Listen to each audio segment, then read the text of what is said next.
Hello, नमस्कार, आदाब, सत श्री अकाल और अस्सलाम वालेकुम। मैं हूं मोहम्मद अहमद काज़मी, लेकर आया हूं खास फ्राइडे का प्रोग्राम साउथ एशिया पर नजर सैयद अली मुश्तबा के साथ। सैयद अली मुश्तबा साहब चेन्नई में रहते हैं, सीनियर जर्नलिस्ट हैं और साउथ एशिया पर अपनी खास नजर रखते हैं।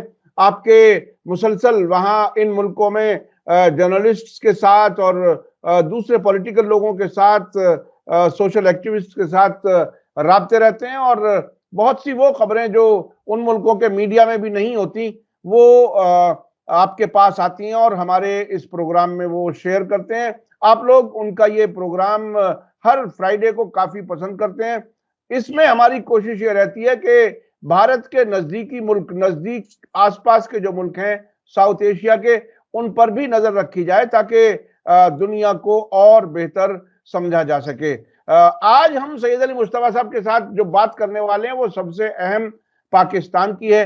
पाकिस्तान में इलेक्शन के बाद काफी दिन गुजर गए कि अभी तक सरकार नहीं बनी है। अब एक एग्रीमेंट हुआ है जिसके तहत नई सरकार बननी है और उसका मकसद इमरान खान को हुकूमत से दूर रखना है। उसकी तफसील समझेंगे क्या कुछ हो रहा है। उसके अलावा दोहा में, कतर में एक अफगानिस्तान से मुताल्लिक एक मीटिंग थी जिसमें तालिबान को जाना था। यूनाइटेड नेशन की मीटिंग थी, उसमें तालिबान ने शिरकत नहीं की है। वो आखिर क्यों नहीं गए, क्या वजह है, क्या नाराजगी है? अभी तक तालिबान की सरकार को दुनिया के किसी मुल्क ने तस्लीम नहीं किया है। ये दोहा में क्या होने वाला था, क्या देने वाले थे यूनाइटेड नेशन की तरफ से और उन्होंने क्यों रिफ्यूज कर दिया वहां जाना, वो हम समझेंगे। इसके अलावा भारत के कुछ कर्मचारी, कुछ लेबर के लोग एक एजेंट के जरिए रूस पहुंचे और वहां उन्हें जंग लड़ने के लिए भेज दिया गया, ऐसे कुछ खबरें हैं। और अब वो वापस आने की भारत सरकार से गुहार लगा रहे हैं। क्या कुछ है?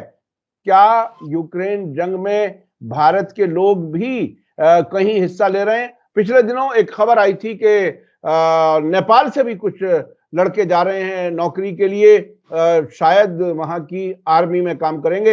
लेकिन इस पर समझेंगे कि ये भारत के लोग वहां किस वजह से जाकर के फंसे, क्या हुआ, उनको वापस लाना है तो अभी क्या कुछ है, सरकार क्या कह रही है, ये हम समझेंगे। और मालदीव की सरकार, जो मोहम्मद मोइजू जो नए प्रेसिडेंट हैं, वो इंडिया आउट के स्लोगन पर आए थे। अब ऐसा लग रहा है कि वो नरम पड़ रहे हैं और भारत से ताल्लुकात बेहतर करना चाहते हैं। ये सारी खबरें बहुत ही अहम है, आखिर तक जरूर देखिएगा और बताइएगा कि आपको ये प्रोग्राम कैसा लगा।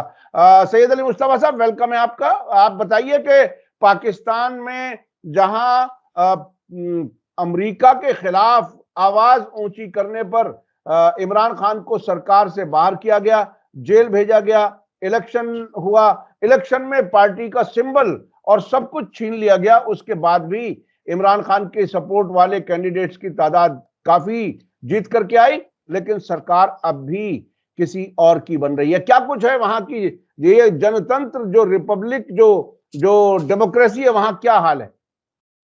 जी, बहुत बहुत शुक्रिया काज़मी साहब। हमारे सामीन को मेरा आदाब, सत श्री अकाल और सलाम वालेकुम। पाकिस्तान से जो खबर आ रही है वो वहाँ के जो नागरिक हैं वो ये कह रहे हैं कि कब सुबह होगा पाकिस्तान में। आज जो है लगभग 15 या 16 दिन हो चुके हैं, इलेक्शन ख़त्म हुए, कोई सरकार जो है बाकायदा जो है उसने शपथ ग्रहण नहीं किया है और सरकार की जो हुकूमत साजी है वो बिल्कुल फाइनल पोजीशन पे आ गई है और उस हुकूमत साजी में यही निकल के आ रहा है कि इमरान खान को आउट कर दिया जाए। और वहाँ पे जो है वो एक एग्रीमेंट हो गया है नवाज शरीफ नून की पार्टी के साथ और बिलावल भुट्टो के पीपीपी पार्टी के, पाकिस्तान पीपल पार्टी के साथ। उस एग्रीमेंट में ये हुआ है कि नवाज शरीफ को जब ये मालूम हो गया कि हमारी सरकार जो है बड़ी इनस्टेबल होगी और वो नहीं चलेगा, तो उन्होंने अपनी कुर्सी छोड़ दी और अपने भाई शहबाज शरीफ को कह दिया कि अब आप जो है प्राइम मिनिस्टर बनिए। तो अभी जो एग्रीमेंट हुआ है उसमें शहबाज शरीफ प्राइम मिनिस्टर होंगे और पीपीपी में बिलावल भुट्टो ने कहा कि हमें कोई भी पोस्ट नहीं चाहिए, हम जो है बाहर से रह करके आपको समर्थन देंगे और आपकी गवर्नमेंट को जो है हम बाहर से जो है मतलब सपोर्ट करेंगे। उन्होंने सिर्फ एक डिमांड रखा है कि अब्बा जान को हमारे जो है वो प्रेसिडेंट बना दीजिए आप। तो आसिफ अली जरदारी जो हैं वो प्रेसिडेंट ऑफ पाकिस्तान के लिए सिलेक्ट हो गए। तो और उसके बाद जो है वो एमक्यूएम जो है, कुछ नंबर्स जो उनके घटते हैं वो एमक्यूएम वाले आ जाएंगे, उनको भी कुछ मतलब मिनिस्ट्री वगैरह मिल जाएगी। तो अब ये जो सरकार है, मतलब शहबाज शरीफ की और बिलावल भुट्टो की, पीपीपी और एमक्यूएम की, ये बिल्कुल तैयार खड़ी है। अब जिस दिन भी वो उनको बुलाएंगे उस दिन जाकर करके ये जो है हलफ ले लेंगे और सरकार बन जाएगी। तो ये सरकार जो है, ये अभी आज जो मैं कह रहा हूँ वो आज के हवाले से कह रहा हूँ, क्योंकि पाकिस्तान में हर दिन जो है वो वहाँ का जो नक्शा है या वहाँ की तस्वीर जो है वो बदलती रहती है। अब यहाँ पे ये बात करनी है हमें इस कॉन्टेक्स्ट में, वो ये कि ये सरकार कितने दिन चलेगी, क्योंकि जो पब्लिक को मैंडेट हुई है वो इमरान खान के लिए और पीटीआई के लिए, मतलब जो इमरान खान की पार्टी है, और 25 करोड़ आवाम जो है वो चाहती है कि इमरान खान प्राइम मिनिस्टर बन जाए और पीटीआई जो है पाकिस्तान को रूल करे। तो ये एक आवाम का मैंडेट है। वो आसिफ अली जरदारी भी जानते हैं, बिलावल भुट्टो भी जानते हैं, और शहबाज शरीफ भी जानते हैं, और नवाज शरीफ भी जानते हैं, और आसिम मुनीर साहब भी जानते हैं। अब इन सब की तादाद अगर पूरी पार्टी की भी तादाद बना दें हम, तो 1 करोड़ से ज्यादा नहीं हो सकती है, जिसमें कि पाकिस्तानी फौज भी शामिल कर लीजिए, आप पाकिस्तानी ब्यूरोक्रेसी भी शामिल कर लीजिए, पाकिस्तानी पुलिस फोर्स भी शामिल कर लीजिए, और जो वहां के कर्मचारी हैं उनको भी शामिल कर लीजिए। सारे लोगों को मिला करके ये पूरी जो संख्या है वो 1 करोड़ से ज्यादा नहीं है। उसके खिलाफ 25 करोड़ आवाम यानी 24 करोड़ आवाम जो है वो इनसे जो है मतलब बगावत करके बाहर खड़ी है। तो क्या ये सरकार चल सकती है? 25 करोड़ एक तरफ हो और 1 करोड़ एक तरफ हो, तो अभी यही चल रहा है। अब ये सरकार देखिए, जो सियासी हालत जो इस वक्त है पाकिस्तान की, क्या उसमें वहां की तारीख में, चूंकि लंबे अरसे तक वहां की फौज ने हुकूमत की है, डेमोक्रेटिकली इलेक्टेड हुकूमतों की उम्र बहुत कम रही है, क्या कोई ऐसी सिचुएशन है जिससे आप कंपेयर करें? चूंकि शायद पाकिस्तान की मिसाल पाकिस्तान में ही मिल सकती है, शायद दूसरी जगह कहीं ना मिले। जी, ये बहुत जिसको कहते हैं ना, आपने शहर रख पर हाथ रख दिया आपने। तो मैं अब यही बताना चाह रहा था कि 1971 में भी यही चीज थी जो कि बांग्लादेश के क्रिएशन का सबब बना। वो सबब ये था कि जो यहाँ पे जो शेख मुजीबुर रहमान थे उनकी अक्सरियत आ गई ईस्ट पाकिस्तान में, और वेस्ट पाकिस्तान में जो है जुल्फकार अली भुट्टो जो हैं उनकी अक्सरियत आ गई पीपीपी की। आज बिलावल भुट्टो उसी की गद्दीनशी कर रहे हैं। तो मैं ये वाज़ेह करना चाहता हूं कि जुल्फकार अली भुट्टो ने कोई भी एग्रीमेंट करने से मुजीबुर रहमान के साथ रिफ्यूज कर दिया और उनको किसी तरह से अकोमोडेट नहीं किया। भाई ईस्ट पाकिस्तान भी तो पाकिस्तान का हिस्सा था उस टाइम। अब वहां का जो मोस्ट पॉपुलर लीडर है उसको आप जगह नहीं दे रहे हैं और उसको डिनाई कर रहे हैं, और ये काम जो है जुल्फकार अली भुट्टो ने किया, और आज यही काम जो है बिलावल भुट्टो कर रहे हैं। तो जुल्फकार अली भुट्टो ने जो किया वो तो उसका जो पिक्चर समझ में आई, वो बांग्लादेश है और ये है वो है, वो तो समझ में आ गया। बिलावल भुट्टो के और उनके आसिफ जरदारी के आंख पे पर्दा बड़ा हुआ है कि अगर वो ये कर रहे हैं तो कहां ले जा रहे हैं पाकिस्तान को। उनका स्टेटमेंट आया था नवाज शरीफ और बिलावल भुट्टो को कि मुझे पाकिस्तान को बचाना है, इसलिए हम कोलिशन में लेके जा रहे हैं। एक तरफ ईरान बैठा है, एक तरफ अफगानिस्तान बैठा है, एक तरफ इंडिया बैठा है। ये तो मतलब ये तो नहीं, क्या ईरान की क्या कोई दुश्मनी है? ईरान की कोई दुश्मनी है ये पाकिस्तान से? क्या ईरान को किस तरह से कह रहे हैं? नहीं, मैं ईरान के हवाले से ये कह रहा हूं ना कि अभी ईरान से बॉम्बिंग हो गई थी और टेररिज्म और इसके हवाले से, तो एक ईरान और पाकिस्तान का कॉन्फ्लिक्ट तो अभी सामने आया था। इस हवाले से मैं ज्यादा अंदर डीप में नहीं जा रहा हूं, लेकिन यह है कि ईरान और पाकिस्तान का तो एक कुछ डिफरेंस था, तभी तो वो बॉम्बिंग हुई थी और फिर इन्होंने रिटेलिएट किया था बॉम्बिंग के। तो अगर बहुत अच्छे दोस्त होते तो इस नौयत पर थोड़ी आ जाते कि हम भी आपके ऊपर बम गिराएं, आप भी हम पे गिराएं। तो दुश्मनी तो है ही है ना किसी न किसी तरह की। अफगानिस्तान में जो है अभी इन्होंने जो है सारे रिफ्यूजियों को भेज दिया है अफगानी को। यहाँ से। तो अफगानिस्तान बुने बैठे हुए हैं, वो तो ये कह रहे हैं कि हम तो खैबर पख्तूनख्वा को अलग कर लेंगे, और जो बलूचिस्तान है वो अलग बैठा हुआ है कि हमें जब चाहिए आजाद करते हैं हम। तो अब बचेगा क्या पाकिस्तान में, बताइए आप। और ये जितने तीन तरफ से जो उसके ऊपर पूरी मतलब नजर है, इंडिया की नजर है, अफगानिस्तान की नजर है, पाकिस्तान की नजर है, क्या ये झोंक बिलावल भुट्टो संभाल पाएंगे या नवाज शरीफ संभाल पाएंगे? अच्छा, तो जो पाकिस्तान के जो पॉलिटिशियंस होते हैं, खासतौर पर यंग पॉलिटिशियंस, उनमें से मैं एक साहब को जानता हूं, ऐसा लगता है कि उनको अमेरिका बहुत यंग एज से ही ग्रूम करना शुरू करता है। बिलावल भुट्टो भी तकरीबन उसी तरह की एक नस्ल हैं, जिन्होंने अपने ये बहुत ही इंटरेस्टिंग है कि बेटा कह रहा हमारे बाप को प्रेसिडेंट बनवा दो, और वहां बनवा दिया गया। बाप बेटे की मोहब्बत जो है वो ऐसी झलक करके सामने आई। लेकिन दूसरी बात जो मैं कह रहा हूं कि मैंने शाह महमूद कुरैशी को देखा है, अमेरिका ने उन्हें कैसे ग्रूम किया। ये तो अब एक अलग एक सिचुएशन बन गई कि वो इमरान खान के साथ हैं, एंटी अमेरिकन कैंप में। वो जिंदगी भर अमेरिकी कैंप में थे, एक जमाने में पीपीपी के जनरल सेक्रेटरी थे। तो आपको क्या लगता है कि ये सब लोग खुद ही अपने फैसले कर रहे हैं, चाहे वो एमक्यूएम हो या पीपीपी हो या पीएमएलएन हो? क्या इनकी स्क्रिप्ट कहीं वॉशिंगटन में नहीं लिखी जा रही? आपको ऐसा नहीं लगता? जी, इसमें कुछ सदाकत जरूर है, इसलिए कि सदाकत ये है कि अमेरिका जो है उसका ये डिक्टेशन है पाकिस्तान के ऊपर और पाकिस्तान की आर्मी को कि हम इमरान खान को पावर में नहीं देखना चाहते हैं। अब इसको कैसे सॉल्व करें, ये आसिफ मुनीर का जो है झगड़ा है। ये प्रॉब्लम आसिफ मुनीर का है कि कैसे इमरान खान ना हो। अब आसिफ मुनीर जो है वो भी तो इंसान है, अमेरिका को खुश करना चाहते हैं। तो अब उनके खुश करने के लिए यही है कि 25 करोड़ आवाम को वो नाखुश करें। अमेरिका को खुश करने के लिए 25 करोड़ आवाम को वो नाखुश करें, और वही कर रहे हैं वो। और उसका जो है हशर क्या होगा वो नहीं जानते हैं। उनके आंख में भी पट्टी पड़ी हुई है, उन्हें 71 नहीं मालूम है। यहिया खां उस टाइम थे, उन्हीं के बरादरी के लोग थे जो 71 में जो काम हुआ वहां पे, और जिस तरह से मतलब जुल्म के ऊपर जुल्म। अब यहिया खान ने टीका खान को भेज दिया था, अब वो शहर रख पर मेरे हाथ मत रखिए, वो पुरानी कहानी है, उसको बंद ही कीजिए। तो जो जुल्म आर्मी ने किया था बांग्लादेशियों के ऊपर, उसी का नतीजा हुआ है कि बांग्लादेश बन के उभरा है। और उसमें एक चीज और मैं बता दूं कि उस टाइम जो हमारे जुल्फिकार अली भुट्टो थे, उनका हाथ ऊपर था यहिया खान से, वो आर्मी जनरल के ऊपर थे वो, और वो आर्मी जनरल को कंट्रोल करते थे।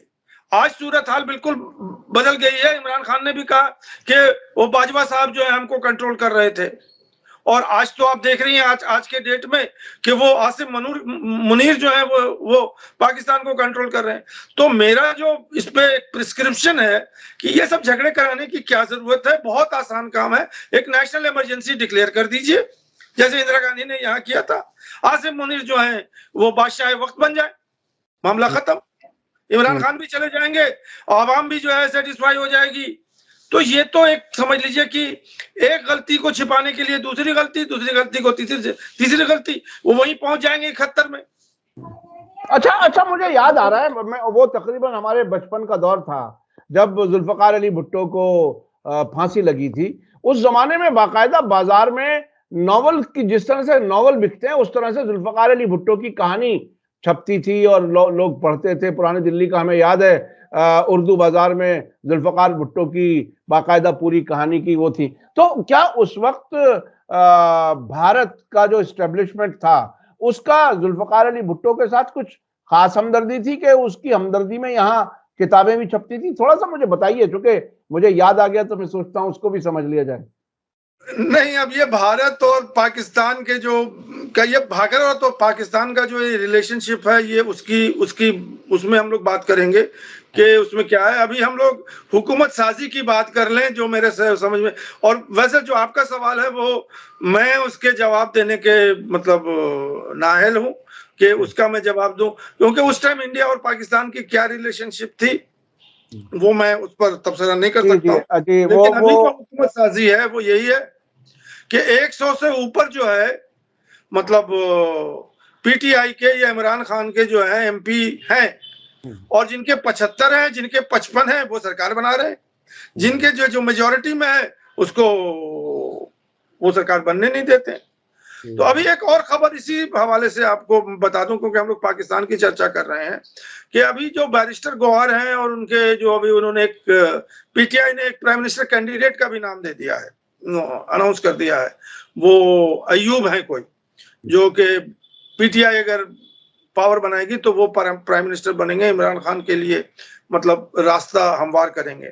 तो पीटीआई ने जो है एक सुन्नी मुस्लिम इत्तेहाद पार्टी, जो कि पहले से रजिस्टर्ड वहां इलेक्शन कमीशन में थी, उन्होंने सारे जो पीटीआई के कैंडिडेट हैं उसको उसमें मर्ज करवा दिया है। उन्होंने ये कहा है कि अगर आप पीटीआई को रिकॉग्नाइज नहीं करते हैं तो इसको तो रिकॉग्नाइज कीजिए, और वो लोग सब मर्ज हो गए हैं उसमें। और आहिस्ता आहिस्ता जो और भी उनके रिजल्ट्स आ रहे हैं तो वो लोग भी मर्ज हो रहे हैं इसमें। तो वो तो बाकायदा एमपी बन करके बैठेंगे वहां पार्लियामेंट में। जाहिर है हंगामा तो होगा, नेशनल असेंबली में हंगामा तो होगा। वो तो नो कॉन्फिडेंस चला जाएगा। जी जी जी।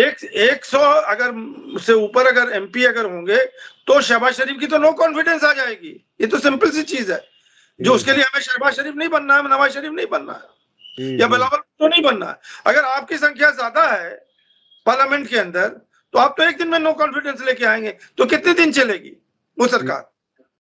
और लास्ट चीज जो मैं बताना चाह रहा था कि इकोनॉमिक बुहरान जो है, उनका जो माशी बुहरान है, वो अब श्रीलंका के कटार पे आ गया है।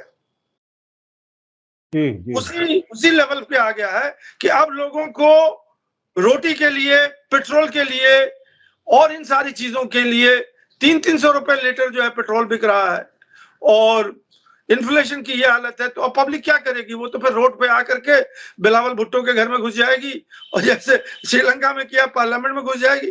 तो यही मुझे पिक्चर दिखाई पड़ रहा है। इनके पास का नहीं है कि वो इकोनॉमिक स्टेबिलिटी ले आए।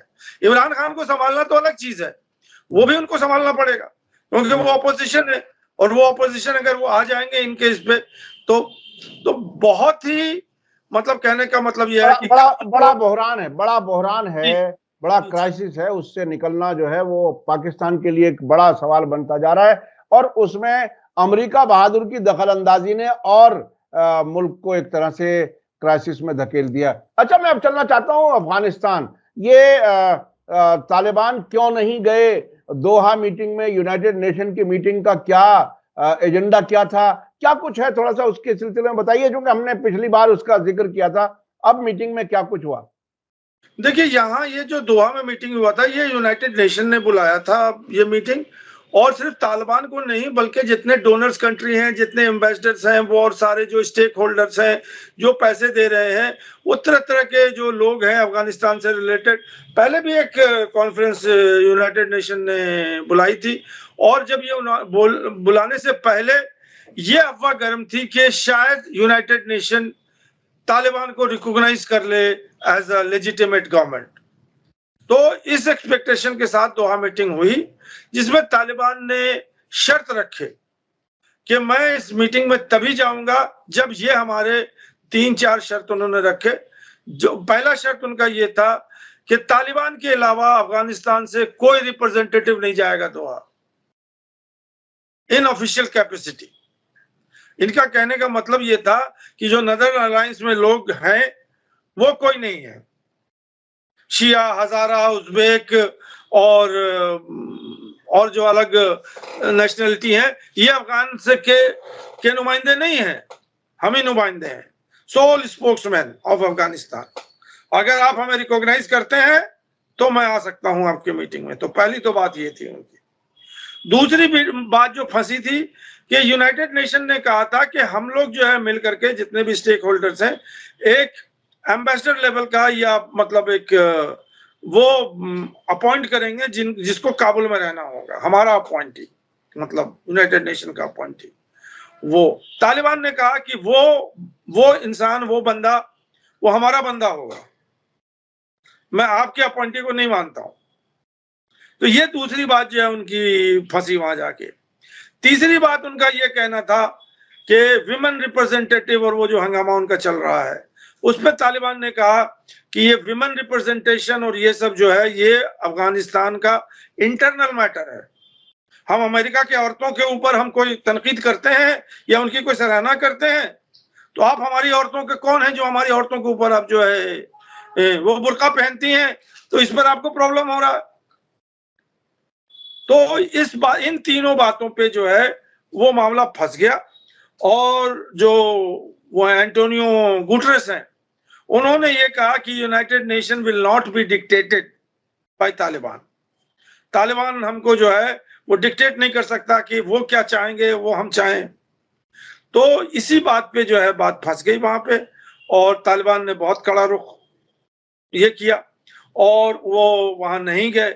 तो कुछ एनालिस्ट वगैरह ने कहा कि ये बड़ा स्ट्रैटेजिक मिस्टेक किया है इन्होंने, क्योंकि अफगानिस्तान का तो आप जान ही रहे हैं तालिबान को किसी ने रिकॉग्नाइज नहीं किया है। अच्छा मुस्तफा साहब, हमें याद आ रहा है कि 2001 में जब तालिबान की हुकूमत को हटाया गया था 9/11 के फौरन बाद, तो उस वक्त एक बाकायदा बहाना कहिए, रीजन कहिए, जो भी कहिए, उसमें कहा था कि अलकायदा उसके लिए जिम्मेदार है और अलकायदा को तालिबान हुकूमत ने अपने यहाँ शरण दी हुई है, पनाह दी हुई है।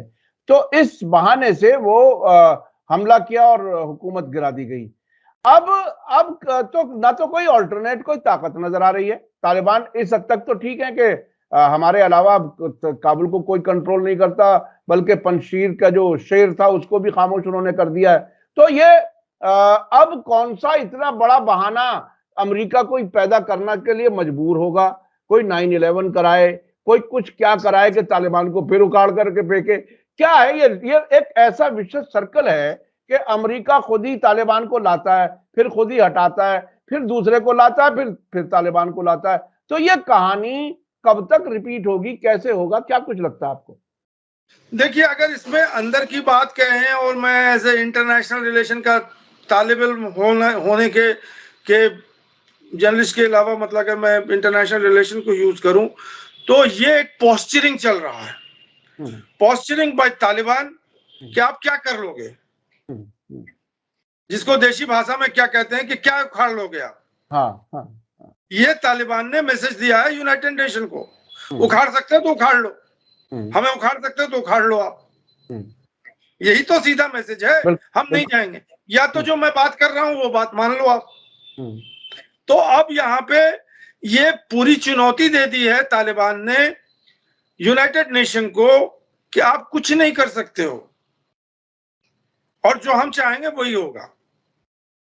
अच्छा, ये जो बात आपने बताई, पोस्टरिंग कर रहे हैं, ये तो सामने नजर आ रही है, लेकिन क्या अब भी फिर बाद में हमें कोई ऐसी कहानी के हिस्से तक ये लोग ले जाएंगे, फिर लगेगा कि अमेरिका और तालिबान मिले हुए थे, ये तो आपस में कहानी बनाते रहते हैं, खेलते रहते हैं, खिलाते रहते हैं, क्या हमें फिर वही देखना पड़ेगा क्या? कोई नहीं, देखिए यहाँ पर यह है कि 2001 में जो है अमेरिका ने एक नैरेटिव बिल्ड किया था और उन्होंने ये कहा था कि ग्लोबल कोलिशन बनाया था अगेंस्ट द टेररिस्ट, और वो 9/11 के बैकग्राउंड में बना था। वो सारी दुनिया जो है कि जो कंट्रीज हैं वो अमेरिका के साथ आ गए थे, बल्कि उस टाइम उन्होंने कहा भी था कि या तो यू आर विथ अस और you are with the enemy. तो ये सारी कहानी तो हम लोग के नजरों के साथ है। लेकिन अब ये 2024 में क्या अमेरिका वो कोलिशन जमा कर पाएगी, कोई उसके साथ खड़ा होगा? और क्या यहाँ पे सबसे बड़ी बात यह है कि यूनाइटेड नेशन की क्या ताकत है अपनी, ये बता दीजिए। अभी जो है पैलेस्टाइन वॉर में यूनाइटेड नेशन की जो ताकत है वो सारी दुनिया के सामने। तो यूनाइटेड नेशन तो आप समझ लीजिए कि it is the past of history, जिसको कोई जो कुछ करना है वो अपना करेगा। इंडिया कश्मीर में जो भी चाह रहा है वो कर रहा है, यूनाइटेड नेशन से क्या मतलब उसको? उसने तो खुली चुनौती दे दी है यूनाइटेड नेशन को कि आ जाओ, क्या कर पा रहा है कश्मीर के हवाले से। तो अब अफगानिस्तान ने उसको समझ लिया कि ये तो पोस्चरिंग है अफगानिस्तान की, और यूनाइटेड नेशन जो है वो अभी भी समझ रहा है कि हम 1945 का जो यूनाइटेड नेशन था वही आज भी है। तो अब तो अभी अभी तो अमेरिका की हालत पहले ही यूक्रेन में और इजराइल फिलिस्तीन वाले कॉन्फ्लिक्ट में हालत पहले ही पतली हुई हुई है, तो वो तो अभी कुछ ऐसी ताकत इकट्ठी कर सके ऐसी कोई उम्मीद नजर नहीं आती। अच्छा, मैं चलता हूँ, ये जो भारत के कुछ कामगार जो लेबर के लोग हैं रूस पहुंचे हैं, वो क्या कहानी है, क्या कुछ है जिसमें कि धोखे की बात कही जा रही है, या ये बेरोजगारी की वजह थी, या क्या क्या वजह है? जी, पहले ये खबर को समझ लीजिए, उसके बाद फिर अपने आप ही वजह समझ में आ जाएगी। ये एक्चुअली हुआ क्या है कि कुछ प्राइवेट एजेंट जो हैं, खासकर दिल्ली के ही लोग हैं, जो कि इनको नौकरी दिलाने के लिए इन्होंने इनको भेजा मॉस्को। और ये जो गए हैं, ये सिर्फ एक मतलब कॉन्ट्रैक्चुअल एम्प्लॉय के लिए गए हैं, जो कि मेरे ख्याल में, मेरा अपना मानना है कि ये 45 दिन के वीजे पे गए हैं वहां पे, और वो पैसे कमाने के लिए गए हैं, क्योंकि उनको जो है यहाँ उतनी सहूलत मिलती नहीं है।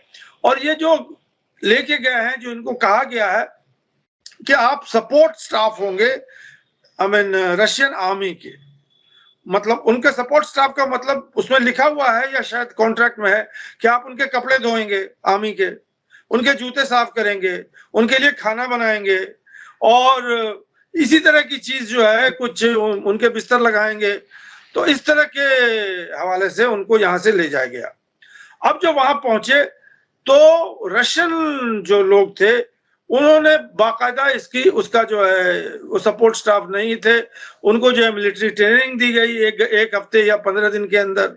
ये जो है ये लोग बिल्कुल लेबर क्लास के लोग थे, और इनको मतलब ये कि फ्रंट लाइन पे जो है वेपन के साथ भेज दिया गया, यूनिफॉर्म पहना करके। और गोलियों के बारिशों के बीच में जो है, गोलियों की जो बारिश होती है उसके बीच में जो है ये खड़े हुए थे, और ना ही ने फायरिंग आती थी, ना ही ने लड़ना आता था, ना ही स्ट्रेटेजी आती थी। उसमें एक आध दो आदमी मर भी गया है। तो अब इन लोगों का ये कहना है, और इनकी तादाद जो है इसकी क्लैरिटी नहीं है। इसमें जम्मू कश्मीर के लोग हैं, पंजाब के लोग हैं, हरियाणा के लोग हैं, सबसे ज्यादा जो है वो यूपी के लोग हैं, राजस्थान के लोग हैं। तो ये सब गए थे सिर्फ नॉन कॉम्बैटेंट रोल में। कोई ड्राइवर था तो कोई क्लीनर था, तो कुछ इसी तरह की चीजें थी इनकी। इनका मकसद ये नहीं था कि वो फौजी बन जाएं और फौजी बन के फौज की ट्रेनिंग हो। तो अब वहां पे जो सिचुएशन, उनकी सिचुएशन ये है कि उनको गन पॉइंट पे रशियन आर्मी जो है वो गन पॉइंट पे कह रही है कि आपको लड़ना पड़ेगा फ्रंट लाइन में, नहीं तो हम आपको मार देंगे। तो अब वहां से जो है ये खबर निकल के आई उन लोगों के जो कि पीड़ित हैं। उन्होंने किसी तरह से इंडियन एम्बेसी को अप्रोच किया मॉस्को में, और उनसे कहा कि हमको जो है वापस दिलवाइए। उन्होंने इंफॉर्मेशन अपनी फैमिली को दिया यहाँ पे हिंदुस्तान में। तो वो जो लोग हैं वो मीडिया के पास गए, और अभी तो ये पूरी मीडिया में ये खबर कल ही से शाया हुई है, और अब इंडिया का रिस्पॉन्स अभी नहीं आया है कि वो क्या करने वाला है, कैसे इनको वापस वहां से लाएगा। तो यही खबर है। हाँ, रूस तो वैसे भी भारत का एक तरह से दोस्त मुल्क है, लेकिन जंग की हालत में है। ऐसे जंग की हालात में क्या क्या मुल्कों को फैसले लेने होते हैं ये तो हुकूमतें बता सकती हैं। हमारे पास वक्त बहुत ही कम रह गया, तकरीबन खत्म हो गया। क्या मोइजू के लिए, मोइजू अब भारत की तरफ झुक रहे हैं, मालदीव के प्रेसिडेंट, उसको उसके बारे में थोड़ा सा बता दीजिए कि क्या कुछ सूरत हाल है इस वक्त? देखिए, मालदीव्स का ये है, दो तीन खबरें बड़ी अहम खबर है। एक तो जो चाइनीज का शिप आने वाला है वो आज के दिन जो है वो माले में डॉक कर जाएगा, और वहां पे वो रिसर्च के लिए भी उनको जगह दे दिया गया है कि आप रिसर्च कीजिए। और पहले तो वो एक हफ्ते में उसको भेजने वाले थे, अब वो शायद महीने भर वहां पर रहेंगे। तो एक तो ये खबर है। दूसरी खबर ये है कि मालदीव जो है वो बुरी तरह से इकोनॉमिक क्राइसिस में पहुंच गया है, और जो चाइना के जो लोन हैं और इस तरह की जो चीजें थी, एड हैं, और यहाँ से वो उनके लिए सफिशिएंट नहीं है। तो ये सारे कंट्री, आई मीन आप पाकिस्तान को ले लें, श्रीलंका को ले लें, मालदीव को ले लें, ये सब की हालत जो है, इकोनॉमिक हालत बहुत बद से बदतर हो रही है। अब इस माहौल में मोइजू के जो है अपने जो उनके अपोनेंट हैं, वो जो प्रो इंडिया वाले हैं, वो भी उनके इस पे लगे हुए हैं कि कैसे इन्हें भगाएं हम और कैसे हम साथ रहें। तो अब मोइजू ने जो है अपना पाला बदला है, और वो पाला ये बदला है कि अब इंडिया आउट तो हो गया और उन्होंने इंडिया को आउट भी कर दिया जो उन्होंने इलेक्शन में कहा था।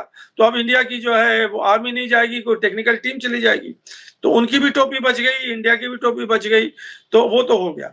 लेकिन जो मेन चीज है वो ये है कि मोइजू जो है अब फिर से इंडिया पे मतलब आश्रित हो रहे हैं, उनके ऊपर डिपेंडेंट हो रहे हैं, और अभी उनका दौरा भी होने वाला है जिसमें वो इंडिया से मतलब मदद मांगेंगे कि हमें और इकोनॉमिक एड दीजिए। ये पिछली बार जब वो 18 में जो हुकूमत थी प्रो इंडिया वाली सरकार थी मालदीव में, तो उनको $4 मिलियन जो है एड दिया था। इंडिया सारे अपने पड़ोसी मुल्कों को एड देती है पाकिस्तान के अलावा, उनका एक बजट में जो है वो रहता है, नेपाल को भी देती है, श्रीलंका को भी देती है, भूटान को भी देती है। तो मालदीव को वो $4 मिलियन दे रही थी उस टाइम 18 में, अब उन्होंने मोइजू के टाइम में उसको 7 मिलियन कर दिया है। अब उसके अलावा जो है वो ये कि अब मोइजू का दौरा होने वाला है, वहाँ के जो लोग हैं मतलब वो इंडिया के सेक्रेटरी के साथ बैठ करके मतलब होमवर्क कर रहे हैं कि किस किस चीजों पे बात होगी। तो अब मुझे जो यहाँ तक लगता है कि अब मोइजू जो है वो फिर प्रो इंडिया हो जाएंगे, वो अब एंटी इंडिया जो है उन्हें छोड़ना पड़ेगा, इसलिए कि वो हालात का तकाजा ये है कि वो एंटी इंडिया का स्टैंड रख करके वो जी नहीं पाएंगे वहां पे मतलब मालदीव में।